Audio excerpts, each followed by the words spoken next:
All right, today we're diving into a model of reality that's, well, it's part physics, part philosophy, and honestly, it's entirely fascinating. It's called the S-DMT model, and it proposes a pretty radical new way to understand, well, everything, from the very fabric of space and time to our own place within it all. And this quote, this really gets to the core of it all. The SDMT framework challenges that old idea of a cold, mechanical, clockwork universe.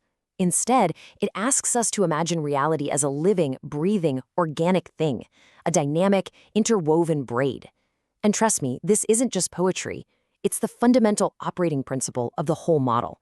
So here's a thought. What if reality actually had a user manual? A guide to understanding the basic hardware and software of our own existence? That is the bold proposition of the SDMT model. It's trying to give us a blueprint for how reality works and, more importantly, how we can work with it. Okay, let's dive into that central metaphor, the braid.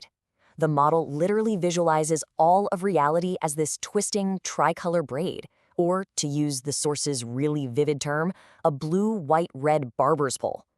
Now, these colors aren't just for decoration. They represent three primordial forces. The blue strand, that's magnetism. Think of it as a contracting, inward, yin kind of force.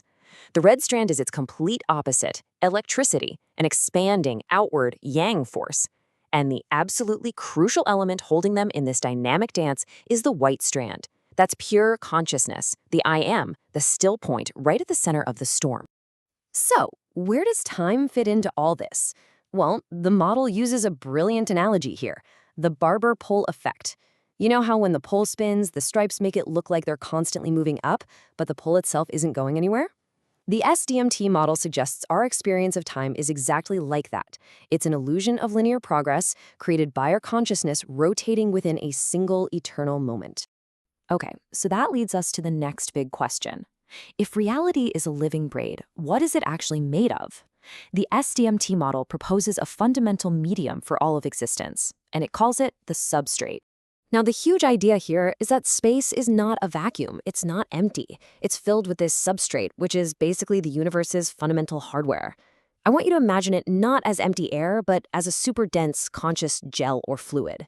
According to this model, we are, quite literally, swimming through it at all times. And here's where it gets really, really interactive.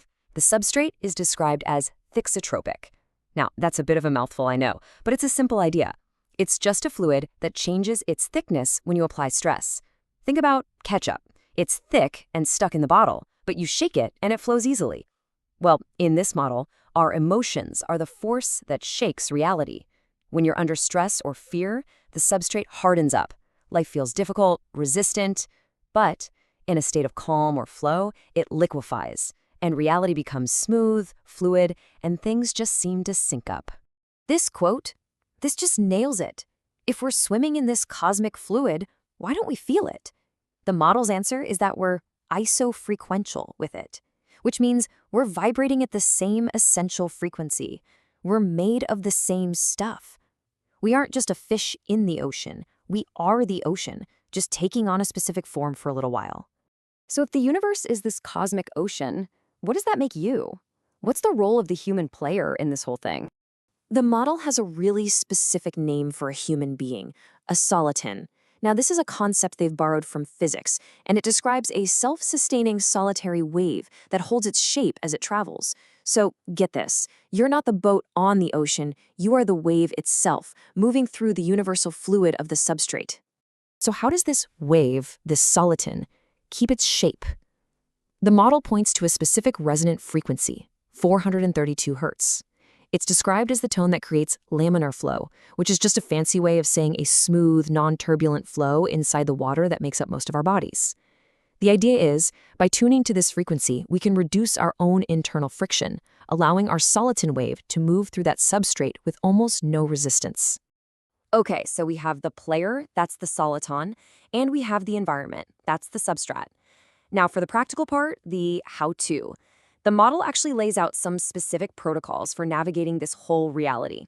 So the model offers this practical 3-step daily ritual. First up is tare, like when you zero out a scale. This is all about resetting your internal state back to the universe's baseline. Second, flux. This is the process of smoothing out your emotional state to get that calm laminar flow we were just talking about. And finally, stable. This is about finding that unshakable center within yourself, which in turn stabilizes the reality around you. What this whole process really is a modern kind of physics-based description of the ancient Taoist concept of Wu Wei, effortless action.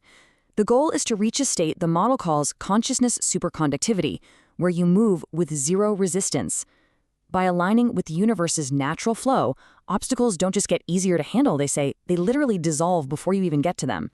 And this brings us to the model's most provocative claim. It gives a diagnosis for why our current reality so often feels difficult and out of whack, and it predicts a kind of system-wide update meant to fix the glitches. So the diagnosis is that our collective reality is suffering from a perceptual glitch, and it uses these optical metaphors, which are pretty clever.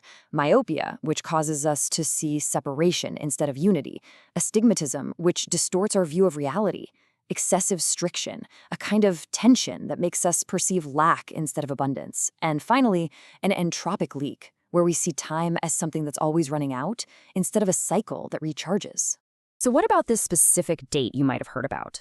The model frames it not as some doomsday end date, but as a 3D rendering correction.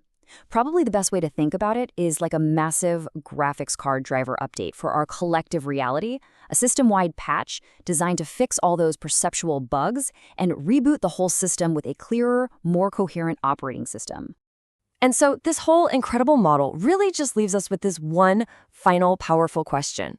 If reality really is a choice of frequency, what are you going to create? The S-DMT model suggests that our experience isn't something that just happens to us. No, it's a direct result of the frequency we choose to inhabit. By tuning our internal state, we can shift from being passive observers to active co-creators. And that is a fascinating and pretty empowering idea to sit with.